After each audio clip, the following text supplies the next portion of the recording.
Hello दोस्तों, DElEd first semester की math class में आपका स्वागत है। जैसा कि आप लोगों को पिछली क्लास में ही बता दिया गया था कि आपके अति लघु उत्तरीय प्रश्न और लघु उत्तरीय प्रश्न कंप्लीट हो चुके हैं और आज की क्लास में बहुविकल्पीय प्रश्नों को पढ़ने वाले हैं। तो जिन लोगों ने अभी तक चैनल को सब्सक्राइब नहीं किया है, प्लीज़ वो चैनल को सब्सक्राइब कर लें और ज़्यादा टाइम ना वेस्ट करते हुए देखते हैं आज की क्लास का जो फर्स्ट क्वेश्चन दिए गए वो क्या दिए गए। तो देखिए, जो फर्स्ट क्वेश्चन दिए गए क्या दिए गए, कह रहे कि किसी संख्या में कह रहे 5 का स्थानीय मान सबसे अधिक है।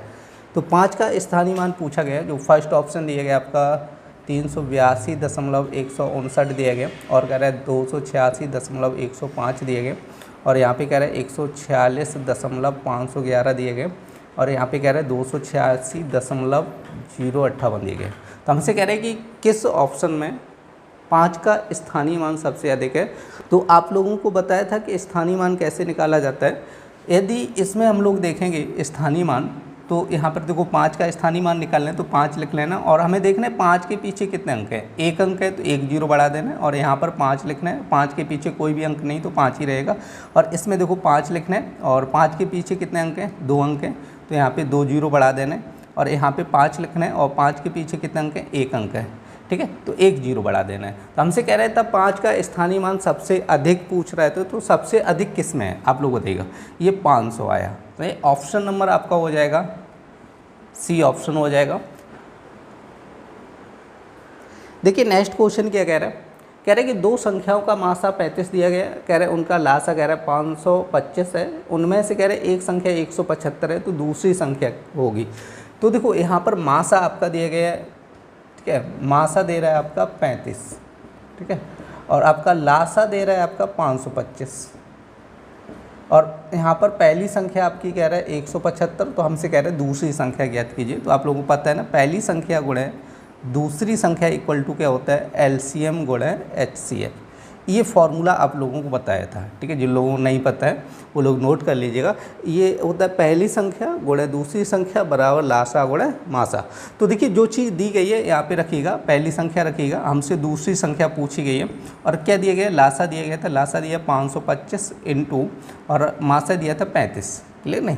तो यहाँ पे देखो हम लोग निकालेंगे सेकेंड नंबर इक्वल टू हो जाएगा 525 गुणे 35 बट्टे कितना हो जाए 175, समझे। तो अब यहाँ पर हम लोगों को सॉल्व करना होगा। तो चाहो तो आप लोग 25 से काट दो, 25 सत्ते कितना होता है 175 हो जाएगा, 25 दूनी 50 हो जाएगा, ठीक है, 2 बचेगा तो 25 से कम 25 21 हो जाएगा। अब यहाँ पे काट दो आप लोग 3 बार तो 7 या 21 हो जाएगा, समझे। अब देखो 35 गुणे 3 करो कितना हो जाएगा 105 हो जाएगा। तो इसकी जो दूसरी संख्या आएगी वो आपकी हो जाएगी ऑप्शन नंबर डी, जो दा लिखे ना वो आंसर हो जाएगा। देखिए नेक्स्ट क्वेश्चन क्या कह रहा है, कह रहा है कि ए और माइनस कोष्टक लगा b माइनस 2a को सरल करने पर प्राप्त होता है। तो हमसे कह रहा है a माइनस कोष्टक लगाए b माइनस 2a।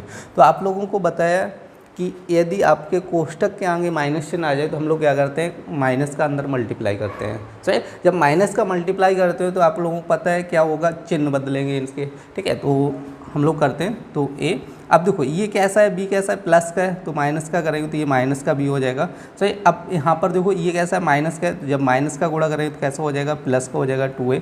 अब यहाँ पर देखिएगा, देखो ये 2a प्लस का और a प्लस का, तो 2a और a कितना हो जाएगा आपका 3a माइनस b।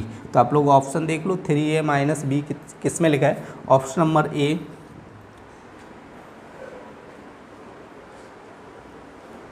देखिए नेक्स्ट क्वेश्चन क्या कह रहा है, कह रहे कि 4 का 3% है। देखिए इस टाइप से जब भी क्वेश्चन आए तो आप लोग ध्यान रखना है कि का किसके साथ में जुड़ा है। जैसे 4 का, यही तो कह रहा है 4 का, तो जिसके साथ में का लगाओ उसको बटे में रखना है और जो संख्या होगी उसको ऊपर रखना है। और परसेंटेज बनाने के लिए हम लोग क्या करते हैं, 100 का गुणा कर लेते हैं, समझे। अब 4 से इसको काटो कितना हो जाएगा, 25 बार कटेगा और 25 गुणे 3 करो कितना हो जाएगा आपका 75% हो जाएगा, समझ आया। इसका आंसर हो जाएगा ऑप्शन नंबर डी, मतलब दा। देखिए नेक्स्ट क्वेश्चन क्या कह रहा है, कह रहा है कि आयत का प्रत्येक कोण होता है। तो ये तो आप लोगों को पता होगा, ठीक है, आप लोगों को बता चुका हूँ कि आयत का मतलब क्या होता है, कि जिसकी आमने सामने की भुजाएं क्या होती हैं, आपस में बराबर होती हैं, तो उसको हम लोग क्या कहते हैं, आयत कहते हैं। ठीक है, एक तो ये कंडीशन थी। दूसरी क्या थी कि आमने सामने की भुजाएं तो बराबर होती हैं, बट क्या होता था कि अंदर के जो प्रत्येक कोण होता था वो कितने डिग्री होता था, 90 डिग्री होता है। समझे, क्योंकि आप लोगों को बताया था ना आयत की डेफिनेशन में कि आमने सामने की भुजाएं क्या होती हैं, आपस में बराबर होती है और प्रत्येक कोण कितने डिग्री का होता है, 90 डिग्री का होता है। समझा? तो इसका जो आंसर हो जाएगा ऑप्शन नंबर बी आंसर हो जाएगा 90 डिग्री। देखिए नेक्स्ट क्वेश्चन क्या कह रहा है, कह रहा है कि 24 80 का कितने प्रतिशत है। तो देखिए अभी एक क्वेश्चन बताया था जिसमें का लगा था, तो ध्यान रखना है कि का किसके साथ में लगा है, 80 के साथ में लगा है। तो 80 लिखना है बट्टे में, ऊपर क्या लिखना है 24, और परसेंटेज में बदलने के लिए गुणा करना होता है। देखो 0 से 0 काटो, 8 से इसको काटो, 8 दिया 24, अब 3 गुणे 10 करो, कितना हो जाएगा आपका 30% हो जाएगा, क्योंकि परसेंटेज में बदलना है। तो ऑप्शन नंबर आपका हो जाएगा बी आंसर। देखिए नेक्स्ट क्वेश्चन क्या कह रहा है, कह रहा है कि 8a minus 3b plus 3a plus 3b का मान ज्ञात कीजिए। तो आपका दिया 8a minus 3b plus 3a plus 3b, clear ना। तो देखिए यहाँ पर दोनों के बीच में प्लस चिन्ह लगा, कोई दिक्कत नहीं है, प्लस लगा है इसलिए कोई टेंशन नहीं है, आराम से कोष्टक हटा दो। यदि यहाँ पर माइनस चिन्ह होता है तो हम लोगों को क्या करना होता है, इसके अंदर गुणा करना होता है, क्लियर नहीं। तो यहाँ पे सीधा सीधा आप लोगों को लिखना है 8a माइनस 3b और प्लस 3a प्लस 3b। अब देखो ये दोनों सेम संख्या हैं, एक प्लस की है एक माइनस की है, तो ये दोनों कैंसिल हो जाएंगी। तो देखो 8a और 3a कितना हो जाएगा आपका 11a। तो आप लोग ऑप्शन देख लीजिएगा, ऑप्शन नंबर आपका सी हो जाएगा 11a आंसर।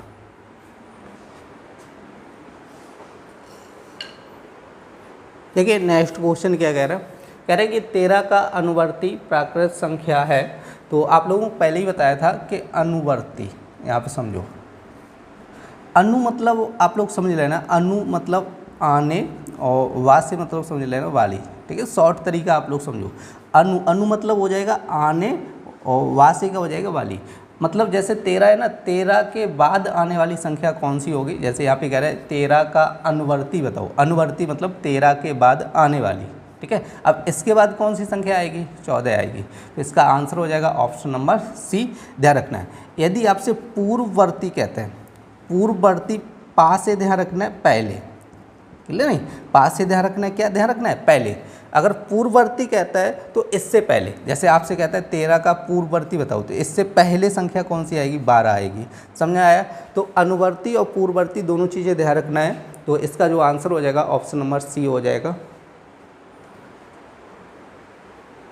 देखिए नेक्स्ट क्वेश्चन क्या कह रहा है, आपका क्वेश्चन कह रहा है कि a प्लस बी, और दूसरे क्वेश्चन में कह रहा है a माइनस बी, और बीच में देखो गुणा का चिन्ह लगा है, तो गुणा का भी चिन्ह लगा देते हैं, गुणा और a माइनस बी।